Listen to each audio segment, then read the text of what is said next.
Hello, friends, and welcome back to Stories About Entitled People.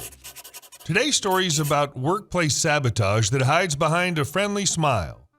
It starts with a new employee who's supposed to be trained, a senior coworker who has no intention of doing that training, and a quiet campaign to make someone look incompetent. But before we begin, best way to support our channel is to leave comments, like, and subscribe with the turned-on bell so you don't miss the new video every single day. Here we go.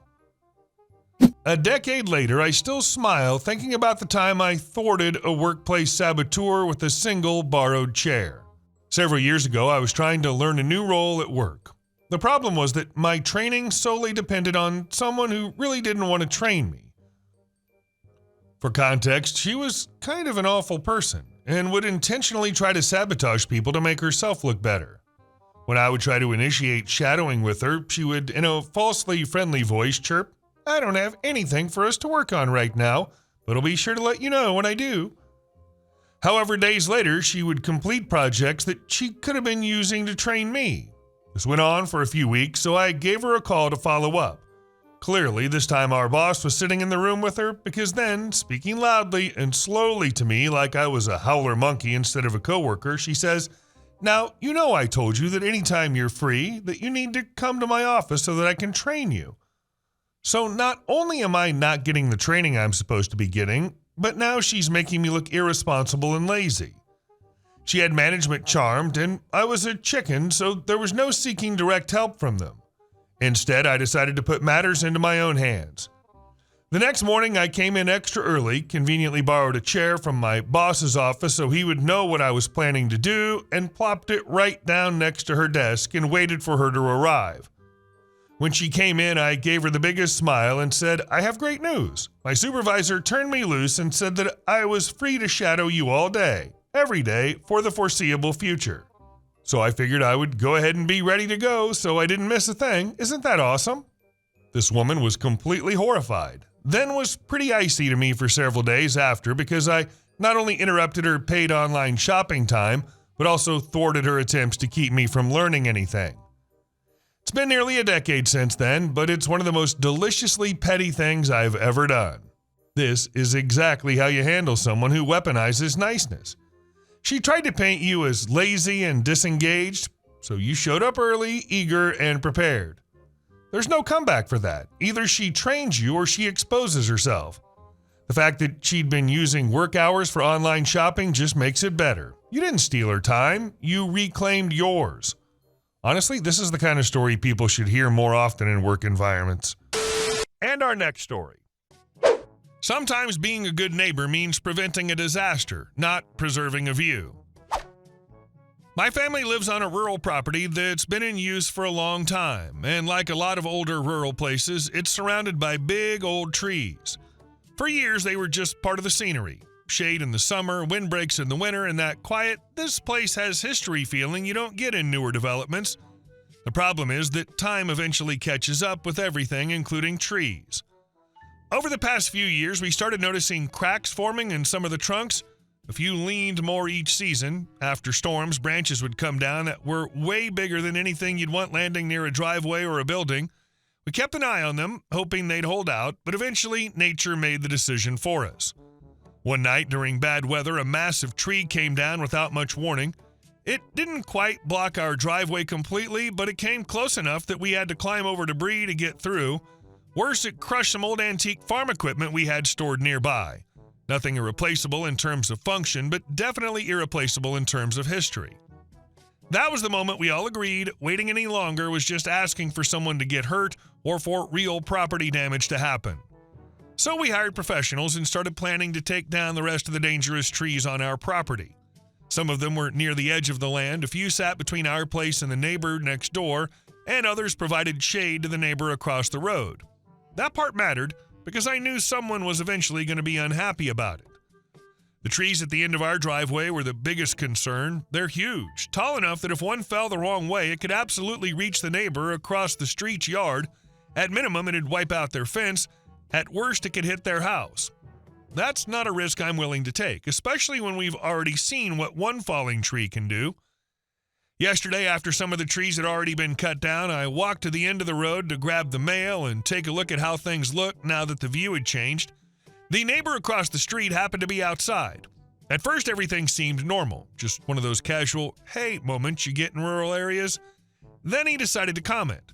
He wasn't outright yelling or anything. Instead, he went with that polite, passive-aggressive tone people use when they want to complain but don't want to look like the bad guy. He mentioned that his yard didn't get nearly as much shade anymore and followed it up with, well, it would have been nice if you'd asked us about it first, delivered with a half smile that didn't really match the words. I knew exactly what he meant. He wasn't joking, even though he pretended to be. I didn't feel bad, though. These were our trees on our property, and they were dangerous.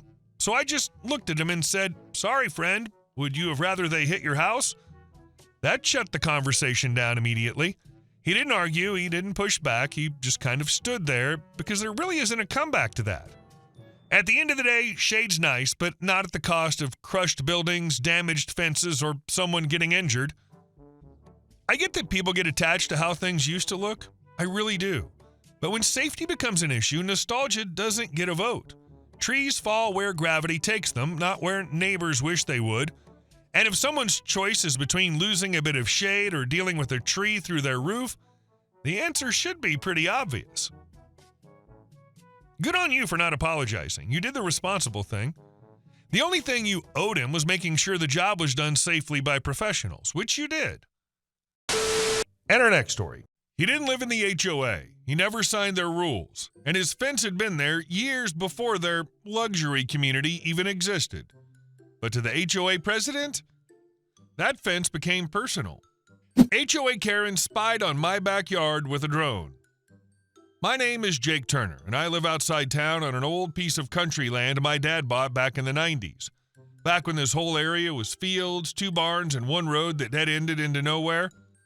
My house sits a little off by itself. Behind it, I've got a second garage where I spend weekends working on motorcycles. Mine. Friends. Sometimes the neighbor kid's bike if something's leaking, rattling, or making a noise that sounds expensive. It's not a business, not a shop, just a loud, greasy hobby. And apparently that was enough to start a war. See, years after we moved in, a high-end subdivision got built next to my property. They called it Maple Ridge Estates. You know the type. Fancy entrance sign, matching mailboxes, HOA newsletters that read like government warnings. At first, no problem. I saw their residents at the grocery store. They saw me loading lumber into my pickup. Everyone minded their business. Then the board changed, and Brenda Holloway became HOA president. If you've ever met someone who smiles while talking to you like she's already drafting a complaint, that was Brenda. The first letter arrived on a Monday. Nice envelope, HOA logo, heavy paper, real, we take ourselves way too seriously energy.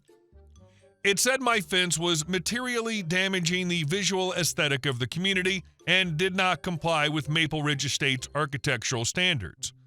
I had 30 days to correct the violation. I honestly thought it was a mistake, so I took it inside and handed it to my wife, Megan. Now, Megan's an attorney, not the loud TV kind who screams, "I'll sue." She's the dangerous kind, the kind who reads a document quietly, raises an eyebrow, and says, "They just made a huge mistake." I said, "You do realize we're not in their HOA, right?" She smiled. "I do." Looks like Brenda doesn't. Megan drafted a short response, clean, polite, surgical. She explained that our property has a separate parcel number, is not part of Maple Ridge Estates, and is not subject to their HOA. She attached county records proving it. We mailed it certified. End of story, right? Yeah, no. A week later, another letter came, then another. Then a notice of fines, then another one, and the tone kept escalating. Suspected commercial activity, excessive noise, resident complaints, risk of reduced property values. At that point, I wasn't even mad. I was impressed. They were trying to find a man who legally had nothing to do with them. Then Brenda showed up in person. I was in the garage working on an old Honda CB750, tuning the car, hands covered in grease, when someone started pounding on my gate. Not knocking, pounding. I walked over and there she was, perfect hair, blue blouse, folder in hand, standing like she'd come to repossess my freedom. "Mr. Turner," she said without so much as a hello. We have repeatedly notified you about your violations. You got the wrong address, I said. I'm not in your HOA. Your property borders our community, she said. Like that sentence gave her magical powers. Your activities affect our residents. I shrugged. My existence probably affects them too. Still doesn't make you my boss. She tightened her jaw and leaned slightly, trying to look over my fence. We'll find out exactly what you're doing back there. That line stuck with me. We'll find out. A few days later, I heard a buzzing over the yard. At first, I figured some kid was flying a drone around. Then it stopped, right above my fence. I looked up, and there it was, a small drone with a camera hovering over my backyard, turning toward the garage, gliding along the roofline like it was filming a real estate ad. I waved at it. It climbed higher and flew off. Next day, same thing. Day after that, again. Then Saturday, while my friend Mike and I were replacing the clutch on his Harley, the thing hovered over us, drifted away, then came back. Like a mosquito with Wi-Fi. Mike looked up and said, "You seeing this?" "Yep," I said. Brenda upgraded. I went inside and told Megan. She set down her coffee and leaned forward. That was the moment this stopped being annoying and became document everything. From now on, she said, we don't react, we record. And that's how Project Brenda was born. Megan's name? Very accurate. We put cameras around the property, 2 on the yard perimeter and 1 on the garage, 1 facing the gate. I mounted signs, private property, no drone surveillance, and no trespassing. Megan started a log. Date, time, flight duration, entry direction, altitude estimate, where it hovered, what it filmed. I told her she was being extra.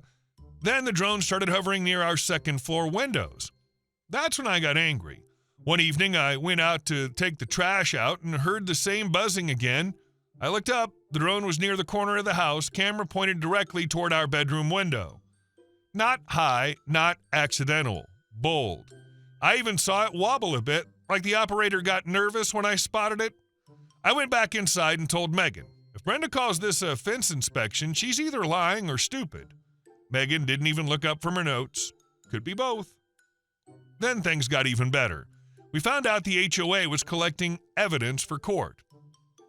That came from Ron Becker, one of the few normal people in Maple Ridge. Ron lived there because his wife liked the landscaping and the pool, but he clearly hated half the board. He'd stop by sometimes to talk motorcycles and gossip like a man trying not to enjoy himself. One afternoon, he leaned on my fence and said, Brenda showed printouts at the HOA meeting, aerial photos, said you're running an illegal motorcycle repair business. I laughed. Drone footage? He nodded. Yep, she also said, and I quote, the judge is going to be shocked. I laughed so hard I almost dropped a wrench. And here's the funny part, the judge was shocked, just not for the reason Brenda thought. The turning point came on a windy Saturday while I was finishing an old Yamaha for a friend. I heard the buzzing, looked up, same drone.